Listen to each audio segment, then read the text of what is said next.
In the quiet town of Millfield, there was an ancient tradition. Each November 30th, a candle was lit in every window from dusk until dawn. It was an old custom, one everyone followed without question. But few knew the real reason why, and even fewer dared to ask.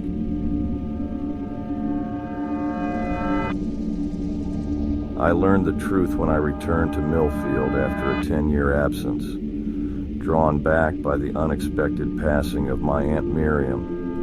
She had raised me after my parents' death and left me her old house on the edge of town, a place filled with memories.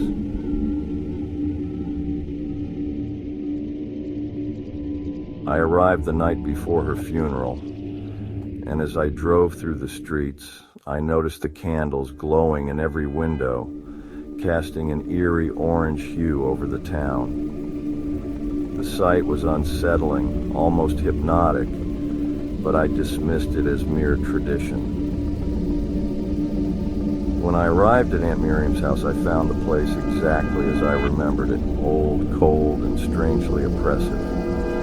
The candle was already lit in the front window, its flickering light casting dancing shadows across the wall. I was exhausted from the drive, so I settled in, planning to go to bed early. But before I could rest, there was a knock at the door.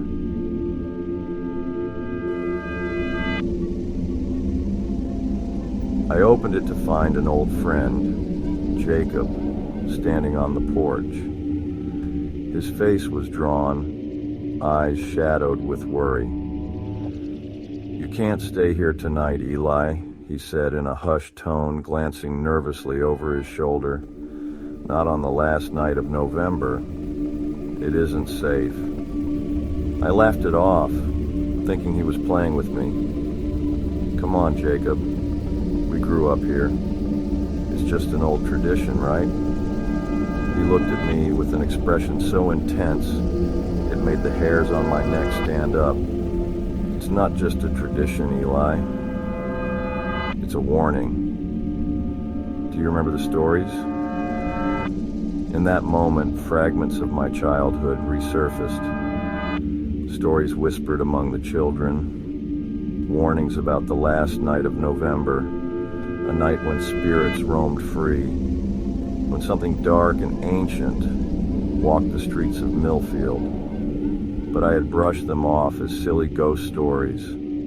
I scoffed, but Jacob didn't laugh. He only looked over his shoulder again, his voice barely a whisper. "If you're staying here, keep the candle lit. Don't let it go out no matter what. Promise me." I agreed, if only to ease his mind, and watched as he hurried away, disappearing into the shadows.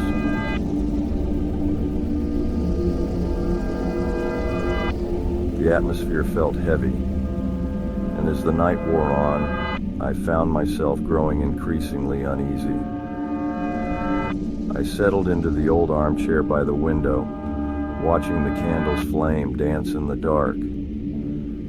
Just after midnight, a strange fog crept over the town, rolling down the streets and wrapping around the houses like a shroud. The air grew thick and cold, and an unnatural silence settled over everything. It was as if the town itself was holding its breath. I tried to shake off the feeling, but then I heard it. A faint, rhythmic tapping, like the sound of footsteps. They echoed from somewhere far off, growing louder, closer, until they stopped just outside my door. A cold dread settled over me as I listened, waiting, barely daring to breathe. Then softly there was a knock, slow and deliberate. 3 taps, followed by silence. I stood there frozen, my mind racing. Had Jacob come back? Or was it someone else? I didn't move. I didn't even blink. I only stared at the door, half expecting it to burst open. But after a moment, the silence returned. I relaxed, thinking it must have been my imagination. But then the footsteps started again, this time moving around the house, brushing against the walls, scraping softly along the windows. I looked at the candle and remembered Jacob's warning. The flame was smaller now, flickering as if it might go out at any moment. Panic surged through me and I rushed to add more wax, steadying the flame.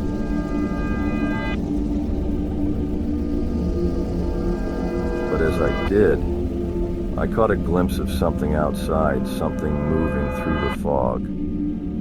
A figure, tall with unnaturally long limbs draped in tattered black cloth. It seemed to glide through the mist, its head slowly turning, searching.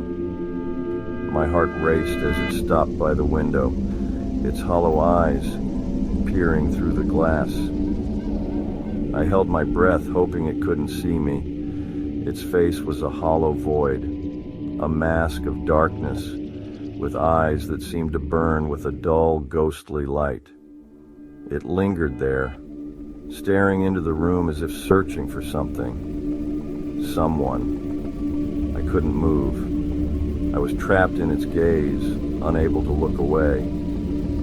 The air grew colder, freezing, and frost began to form on the inside of the window. And then slowly, it lifted a long skeletal finger and tapped 3 times on the glass, echoing the knock I'd heard before. I backed away, clutching the candle, terrified that it might go out.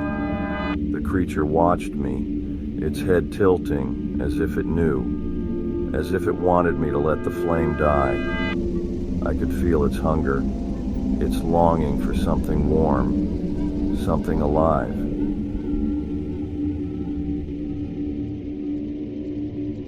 Suddenly the creature moved, gliding around the house, its hollow eyes peering into each window, searching for a way in. I remembered Jacob's warning. Don't let the candle go out. As I backed away, I heard the creature's whisper, a chilling voice that seemed to seep through the walls. It's been so long since I've tasted life. It was hungry. I could feel its presence pressing against the walls, testing them, searching for any weakness.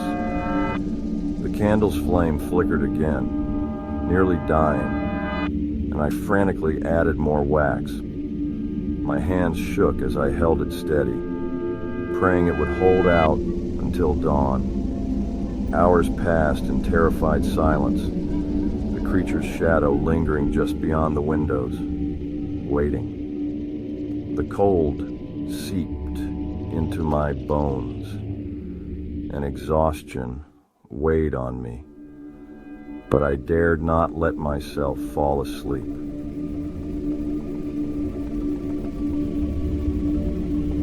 Finally, the first light of dawn broke over the horizon, casting a pale glow over the town.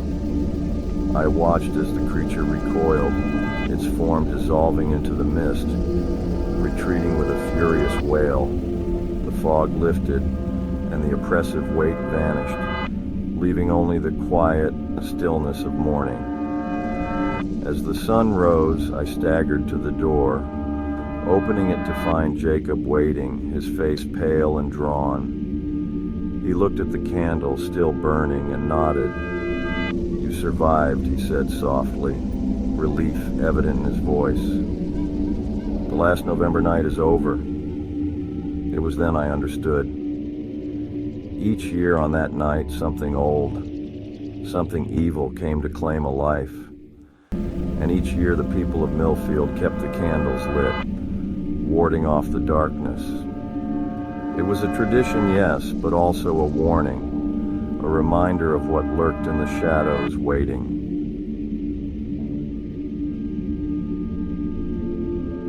I left Millfield that day, vowing never to return.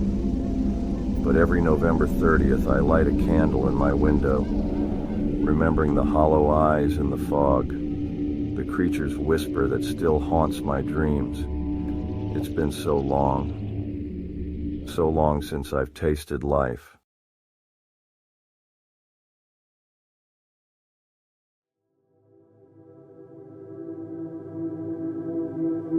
It was supposed to be a quick getaway, just a few days in a secluded cabin nestled in the snow-covered mountains.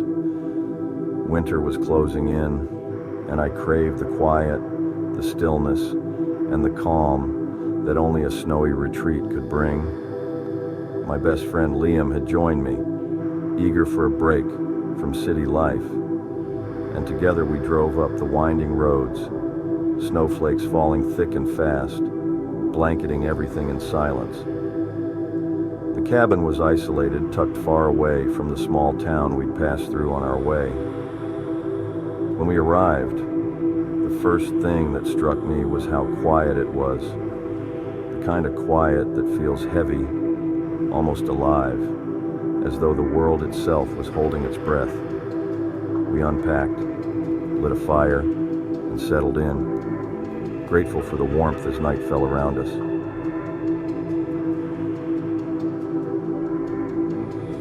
But by the time the clock struck midnight, an uneasy feeling had settled over me. Liam had gone to bed early, but I couldn't shake a strange sensation, as if something unseen was watching me from beyond the walls.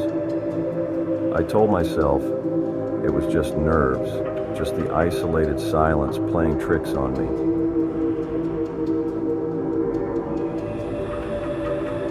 But then I saw it, faintly at first, just a glimpse through the window, a shadow moving across the snow outside. It was dark, blending almost seamlessly into the night. But there it was, unmistakable, a shape gliding soundlessly across the snow. It wasn't the shape of any animal, nor was it human. It was elongated, unnatural. I peered closer, squinting into the dark, but as soon as I tried to make out its form, it vanished. A chill ran down my spine. I quickly drew the curtains, telling myself it was nothing, maybe just my imagination. But even as I turned away, I felt a lingering presence, a cold breath against the back of my neck.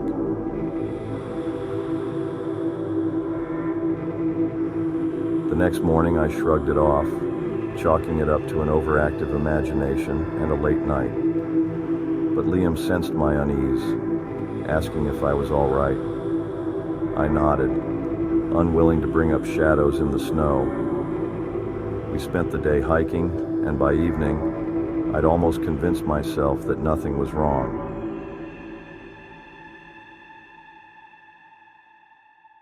But as night fell again, the unease returned, stronger this time. Liam and I sat by the fire, exchanging stories, laughter filling the cabin. I was beginning to relax, letting the warmth of the fire ease my mind, when Liam suddenly grew silent, his eyes fixed on something behind me.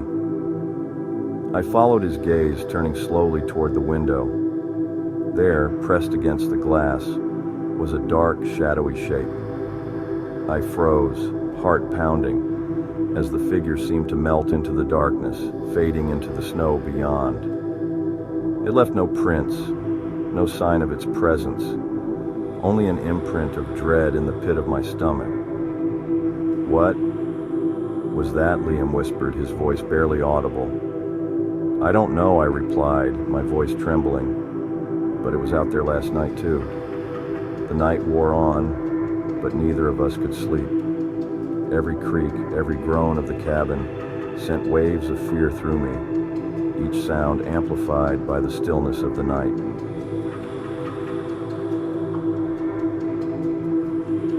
Around midnight, we heard it, a faint scraping sound like nails dragged across a chalkboard, coming from outside.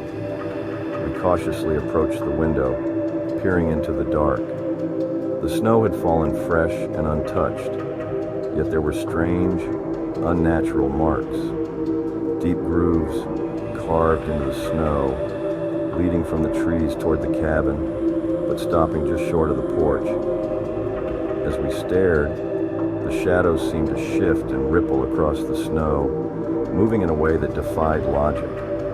The grooves grew deeper, stretching toward the cabin, as if some unseen force was dragging itself closer. "We need to leave," Liam whispered, his face pale. I nodded, but as we turned, we heard the door creak. Not from the wind, not from our own movement, but as if something on the other side was pressing against it, testing it. Slowly we backed away, retreating toward the fire. The warmth of the flames seemed to keep whatever was outside at bay, but even with the fire blazing, the temperature in the room felt like it was dropping, as though the cold itself was creeping in. Suddenly, a loud bang echoed through the cabin, followed by the unmistakable sound of scratching, this time coming from beneath us. I looked at Liam, terror clear in his eyes. We both knew the cabin had no basement, no crawl space. The floor was solid wood, but now something was moving beneath it, clawing, scraping, as if trying to find a way up. The sound grew louder, more frantic, like whatever was down there knew we were here and was desperate to get in. We moved slowly, clutching fire pokers, ready to defend ourselves, though we had no idea what against. The scratching stopped abruptly, and for a moment the silence returned, thick and oppressive. But then we heard footsteps, soft, measured, circling the cabin.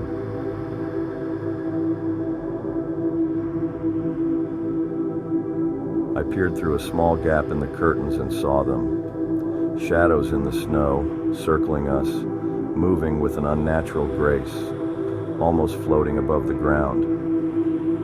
There were 3 of them now, tall and thin, their bodies elongated, featureless but distinctly human-like, and they were closing in, slowly, deliberately.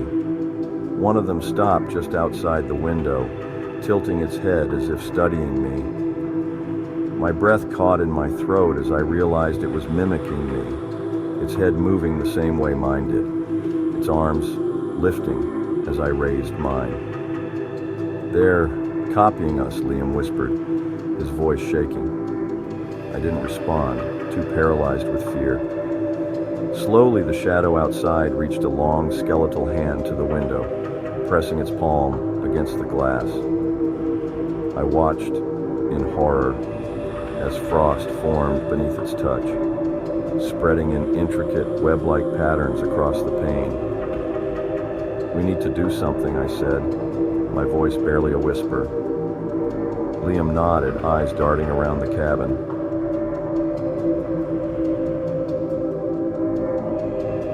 Fire. Maybe it can keep them back. Without hesitation, we grabbed flaming logs from the hearth, holding them close as we moved toward the door. But as we approached, the door began to shake violently, as if something were slamming against it, trying to force its way in. The shadows outside grew restless, moving faster, pressing closer to the cabin walls, surrounding us on all sides. In a moment of desperation, we threw open the door, brandishing the flaming logs. The shadows recoiled, shrinking back from the fire, their forms rippling, distorting. But they didn't retreat completely. Instead, they circled the porch, pacing, watching, waiting. I took a step forward, hoping to scare them off. But as soon as I left the threshold of the cabin, I felt a bone-chilling cold grip my entire body. My vision blurred, the world fading into darkness. I could still see Liam, hear his voice calling out to me, but he sounded distant, as though he were miles away. The last thing I saw was one of the shadows extending a hand toward me, its fingers stretching, reaching, until they wrapped around my arm with a crushing cold. I tried to scream, but no sound escaped.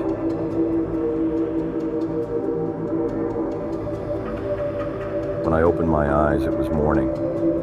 The sun had risen, casting a pale light over the cabin. I was lying in the snow just outside the porch, frost clinging to my skin, my clothes damp and freezing. Liam was nowhere to be seen. I staggered to my feet, looking around, calling his name, but only the empty forest answered. In the snow, around the cabin, were the same deep grooves we had seen the night before, but now they formed a circle, an unbroken line surrounding the cabin like a boundary.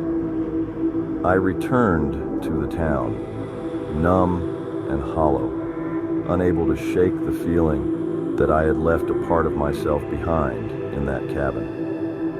Liam was never found, his memory lingering only in whispers of shadows in the snow, tales told by townsfolk who dared not venture into the mountains after dark.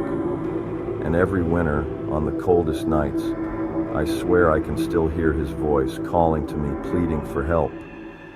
A faint echo, lost in the snowbound silence, forever trapped in the shadows.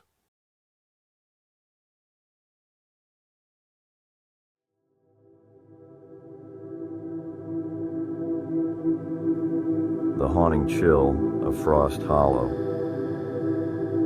Frost Hollow was a small, quiet town nestled between the mountains, known for its harsh winters and thick forests that seemed to hold endless secrets.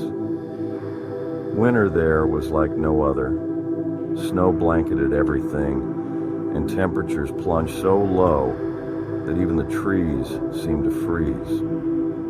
But despite the cold, life carried on until one year when everything changed.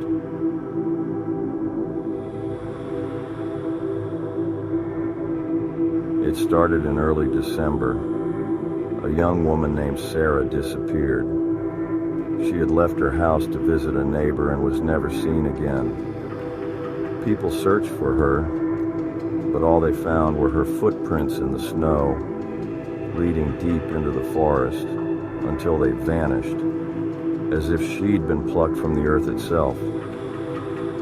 The townsfolk were shaken, but they assured themselves it was just a tragic accident.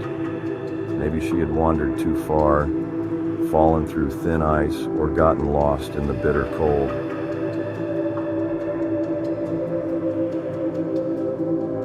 But then it happened again, and again. By mid-December, 4 people had vanished, each leaving behind only a faint trail of footsteps, lost somewhere in the vast, snow-covered woods. Whispers began to spread. Some claimed to have heard strange voices on the wind, soft and alluring, as if the winter air itself were calling them. But others scoffed, chalking it up to superstition. I was one of those skeptics, dismissing the stories as nothing more than imagination. I didn't believe in curses or spirits. I believed in reason, in logic.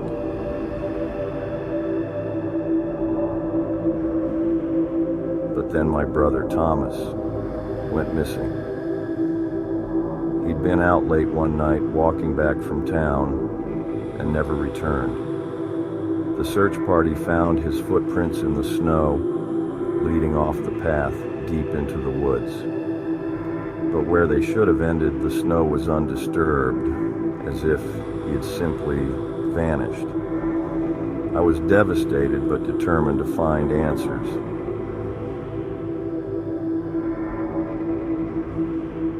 So, on the longest night of the year, I ventured out into the frozen woods, desperate to uncover the truth. The air was painfully cold, biting at my skin as I trudged through the snow. Each step was silent, muffled by the thick layer of frost that covered the ground. The trees towered above me, their branches heavy with ice, like skeletal arms reaching out, and the silence was oppressive, almost tangible.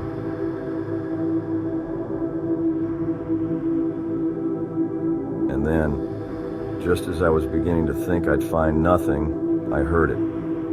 A faint whisper on the wind. It was soft, barely audible, but unmistakable. A voice calling my name.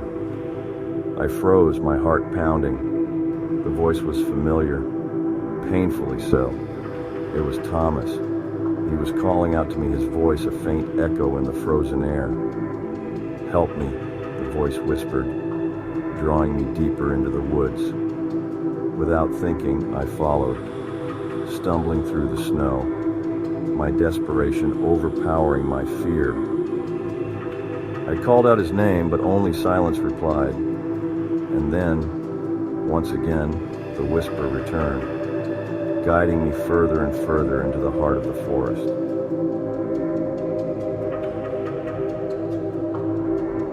I don't know how long I walked, but eventually I found myself in a small clearing, surrounded by twisted, frozen trees. In the center was a pool, frozen over, its surface smooth and reflective. As I approached, I saw something beneath the ice, something dark, shifting, like shadows moving just out of reach. I knelt beside the pool, peering into its depths, and that's when I saw them. Faces, dozens of them, their eyes wide with terror, their mouths open in silent screams. And there, staring back at me, was Thomas.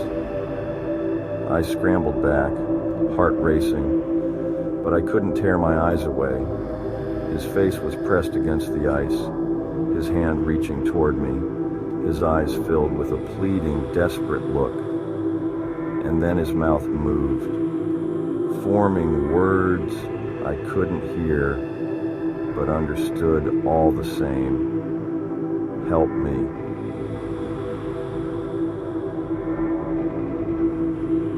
But before I could react, the wind picked up, swirling around me, filling the air with those haunting whispers.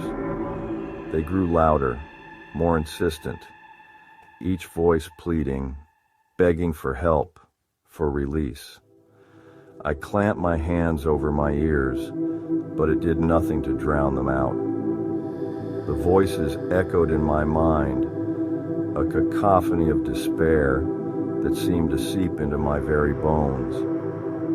Desperate, I stumbled back, turning to flee, but the forest had changed.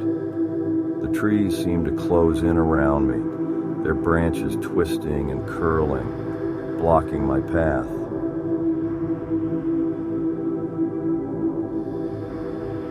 And in the shadows, I saw them, figures, barely visible, moving just beyond the edge of the clearing, watching me with hollow, lifeless eyes. They were the missing, all of them, trapped here, bound by some ancient, malevolent force that seemed to control the forest itself.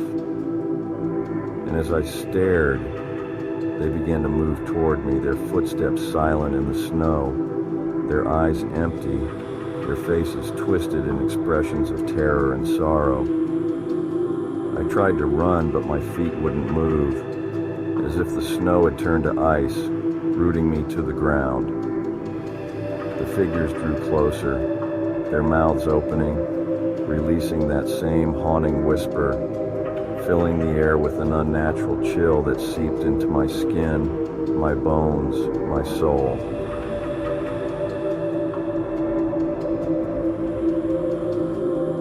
I don't remember how I made it back to the cabin.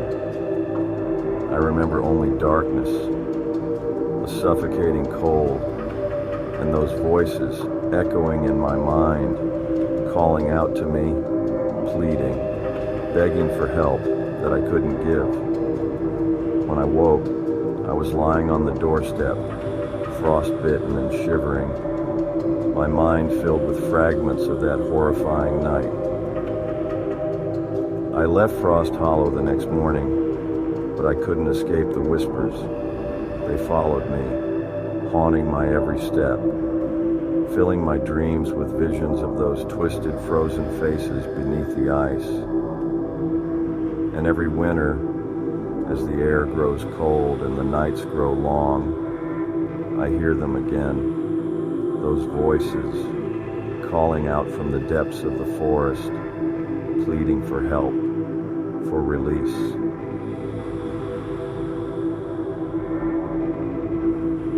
Frost Hollow was eventually abandoned, its residents vanishing one by one until no one was left. But the legend lives on, a dark warning to those who dare to venture too close. They say that on the coldest nights, if you listen closely, you can still hear them. The lost souls of Frost Hollow, trapped forever in the ice, their voices a haunting echo on the frozen wind. And if you're ever brave or foolish enough to visit Frost Hollow, remember this: don't follow the whispers, for once you enter the forest, you may never find your way out.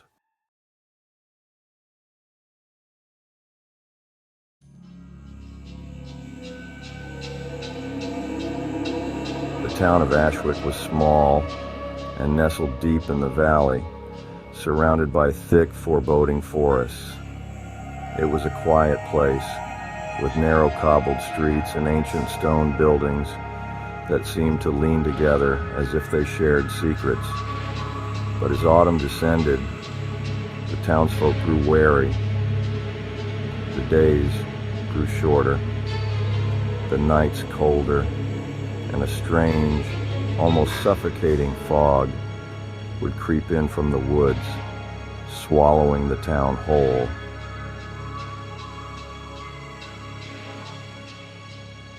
At the edge of town stood a tall, old lantern that cast an eerie yellow light over the cobblestone path leading to the forest. It was the only light on that dark path, and every evening, without fail, an old man known only as the Lantern Keeper would trudge out to light it. He was a reclusive figure with a grizzled beard, hollow cheeks, and sharp, haunted eyes that seemed to see far beyond the horizon.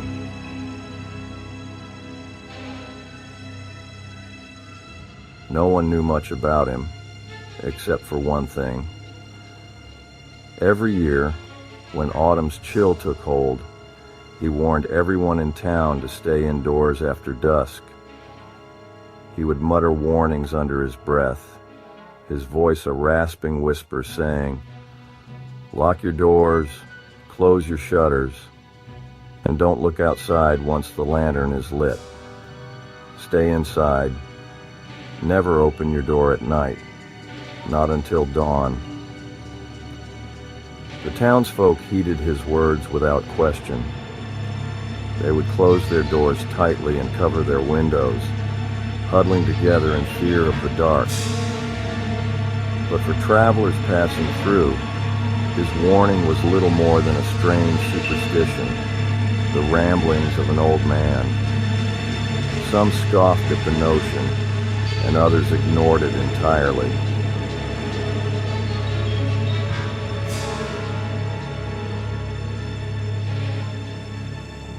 One late autumn evening, I arrived in Ashwick, weary and cold from days of travel. I was on my way to visit family in a distant town and had planned to stop only briefly to rest. But as the sun dipped below the horizon, I was surprised to see the townsfolk retreating to their homes in a hurry, their faces tight with fear. At the inn where I'd taken shelter, I watched as the Lantern Keeper entered, his tall, thin figure silhouetted against the dim light. He took his place by the door, holding a lantern in one hand and an old gnarled staff in the other. His gaze swept over me, his sharp eyes taking me in with a knowing, almost pitying look. "Stay inside tonight," he said, his voice a hollow whisper that sent chills down my spine. "Don't open your door, don't look outside, whatever you hear, ignore it. I tried to brush off his words, but there was a heaviness in his gaze, a deep foreboding weight that made my heart race. Why, I asked, curiosity mixed with unease. What happens at night? The lantern keeper's face darkened, his eyes narrowing as he leaned in close. They come out of the woods, the ones who roam the darkness, the ones who were lost long ago and now wander, searching for the warmth of life, the warmth they can never have. His voice dropped lower. They're drawn to the light, to the warmth. If you're not careful, they'll find you. I chuckled nervously, trying to shake off the fear creeping into my mind. But his expression didn't change. Don't ignore the warning, he whispered, gripping my arm with a strength that belied his age. Once the lantern is lit, don't open your door until dawn. He released me and left to tend to his lantern, leaving me alone with the heavy silence that followed him like a shadow. I told myself he was just an old man with strange beliefs, but as the sun set and the fog began to roll in, thick and oppressive, doubt started to creep into my mind.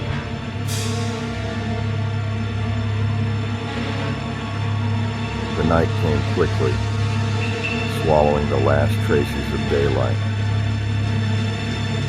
I watched from the window as the lantern keeper lit the lantern, its pale flickering light casting long shadows across the cobblestone path. The town grew quiet, and I noticed that every door was shut tight, every window covered, as if the entire place were holding its breath. I felt foolish sitting alone in the darkened room, but I couldn't ignore the feeling of dread that had settled over me. I decided to stay put, to follow the old man's warning, if only to ease my mind.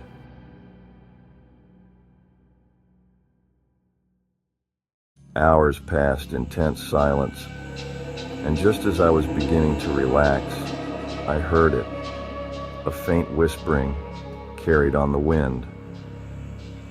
At first I thought it was my imagination, but the whispering grew louder, filling the air with an eerie, unnatural sound. It was a chorus of voices, soft and mournful, echoing through the fog-drenched streets. They spoke in hushed tones, their words just out of reach, but I could feel their despair, their hunger. Then came the scratching, a soft, relentless sound, like fingers dragging along the walls outside.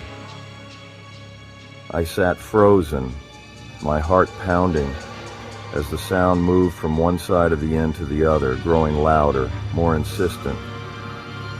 I remembered the lantern keeper's warning and stayed silent, clutching my blanket, trying to ignore the sound. But then, a gentle knock came at my door. "Please, let me in." The voice was soft, almost pleading. It sounded like a young woman, her tone filled with desperation.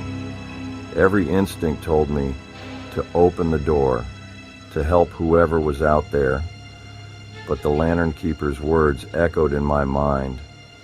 I forced myself to stay put, to ignore the voice. The knocking continued, growing louder, more frantic, until it turned into a furious pounding. I clamped my hands over my ears, trying to block out the noise, but the voices grew louder, more insistent. "Please," the voice cried, filled with sorrow. "I'm so cold, so alone." Tears filled my eyes as I resisted the urge to open the door. I could feel the chill seeping into the room, as if the very air was filled with despair. The voice turned bitter, twisted with anger. "You'll be sorry," it hissed. "We'll find you. We'll make you like us." Then, as suddenly as it had begun, the voices stopped, silence was deafening, and I sat there, shaking, unable to move. Hours passed in that terrible silence, and I didn't dare close my eyes, fearing what might happen if I did. Finally, as dawn broke and the first rays of sunlight pierced the fog, the weight lifted, and the whispers faded into the morning mist.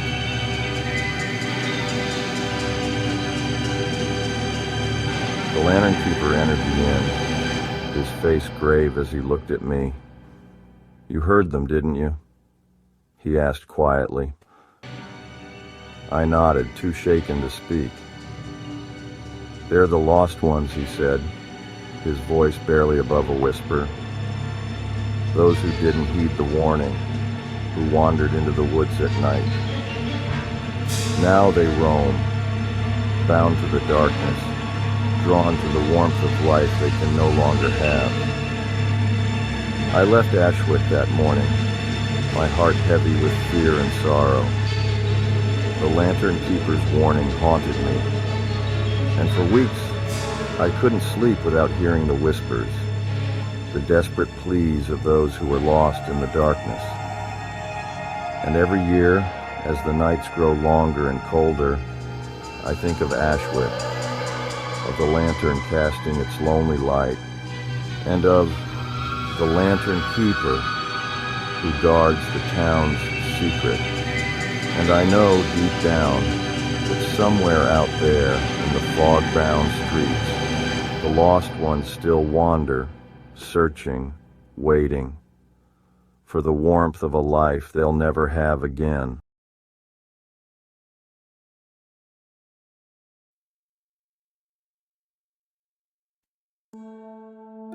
The forest stretched before us, like an endless sea of white and shadows thick with snow and mist. We had been hiking for hours, a winter trip that was supposed to be our adventure before returning to the daily grind. But the snowfall had come in fast, the thick, heavy kind that cloaked the trees and ground, muting everything around us.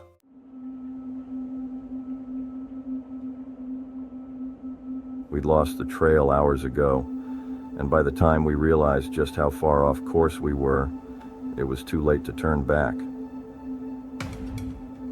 There were 4 of us, me, Alex, Jen, and Matt, each of us armed with little more than layers of clothing, a few granola bars, and a sense of adventure that was quickly dwindling. As night fell, the temperature plummeted, and the forest transformed into a silent, frozen world.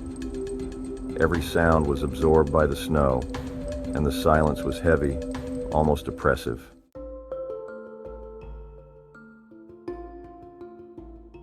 "Let's set up camp," Alex said finally, his voice tense. We all nodded in agreement.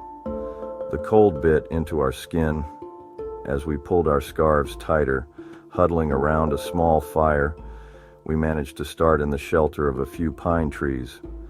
As the flames crackled, casting eerie shadows on the trees, I couldn't shake the feeling that something was watching us, hidden somewhere deep in the woods.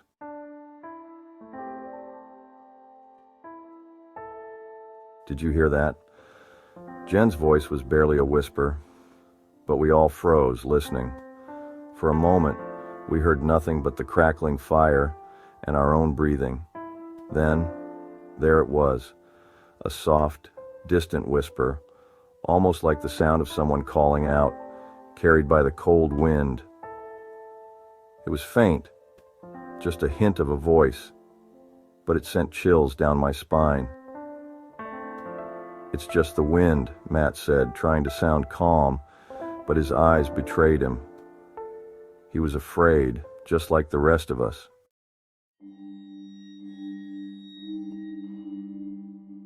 But as the night wore on, the whispering grew louder, clearer.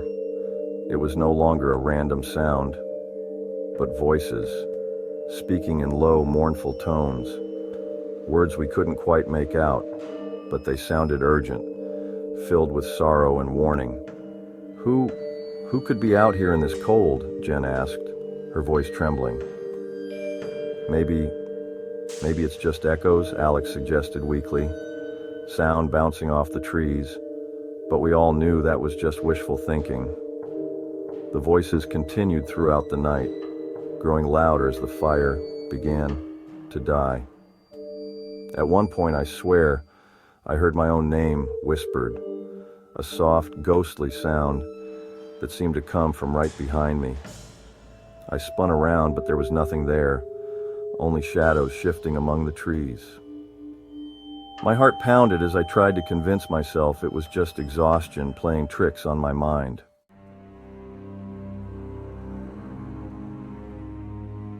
As dawn approached, the fire flickered and sputtered, the last of our wood consumed by the flames. We huddled together for warmth, watching as the faint light of morning crept through the trees, casting long shadows over the snow. But as the light grew, so did the whispers. They were clearer now, unmistakable and filled with sorrow and anger. "Leave this place," a voice hissed, its tone cold and sharp, like the wind itself. We looked at each other, panic clear in our eyes. The urge to run was overwhelming, but we had no idea which way would lead us out of the forest. Every direction looked the same, white, endless, and silent except for the voices. We packed our things quickly, stumbling through the snow, hoping to find the trail. But no matter which direction we took, the forest seemed to stretch on forever, trapping us in a maze of ice and shadows. The whispers followed us, growing louder with each step, until they became a chorus of voices echoing through the trees. "Turn back," they cried. "You do not belong here." "Who are you?" I shouted, my voice breaking in the cold air.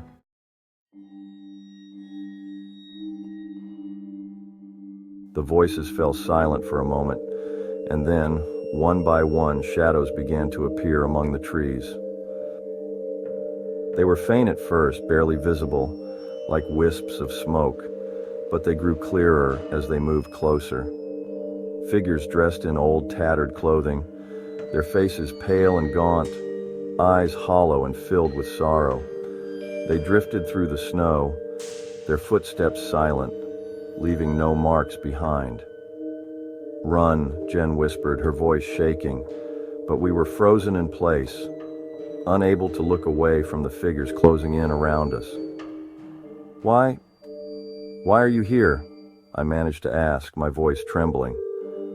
One of the spirits stepped forward, its eyes fixed on mine, empty and endless. "We were like you once, lost, seeking warmth, seeking safety," it said, its voice barely more than a whisper. "But we stayed too long. We belonged to the forest before we realized it." The word sent a jolt of terror through me, and I took a step back, desperate to escape. But the spirits only moved closer, their cold eyes watching us with a mix of sorrow and warning. "Leave," the spirit continued, its tone filled with urgency, "before you are bound to this place, like us."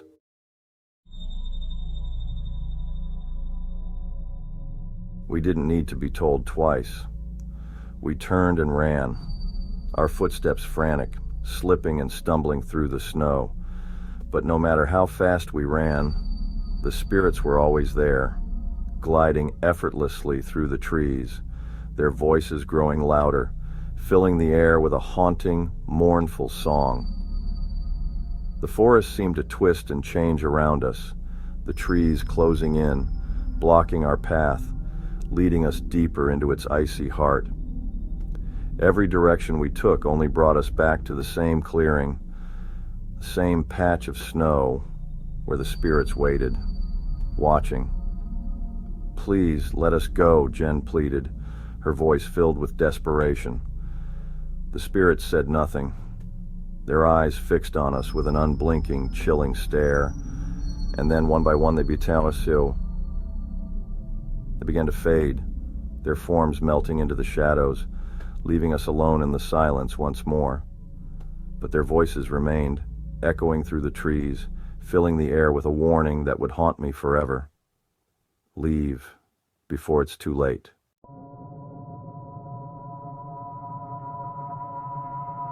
We stumbled through the forest, lost and exhausted, until finally the trees began to thin and we saw the edge of the woods. The sun was setting, casting long shadows over the snow, but we didn't stop. We kept moving, driven by the memory of those hollow eyes and haunting whispers. When we finally emerged from the forest, we collapsed on the frozen ground, gasping for air, too shaken to speak. The silence was heavy, oppressive, as if the forest itself were holding its breath, watching us leave. As we made our way back to town, none of us spoke. We didn't need to. We all knew that we had barely escaped, that the forest had almost claimed us, just as it had claimed those lost souls. And every winter since, when the first snow falls and the nights grow long, I hear their voices echoing in my mind, a haunting reminder of the forest's deadly secret. The spirits of the Icebound Woods still wander there, trapped in a place they can never leave, waiting, watching for anyone who dares to enter.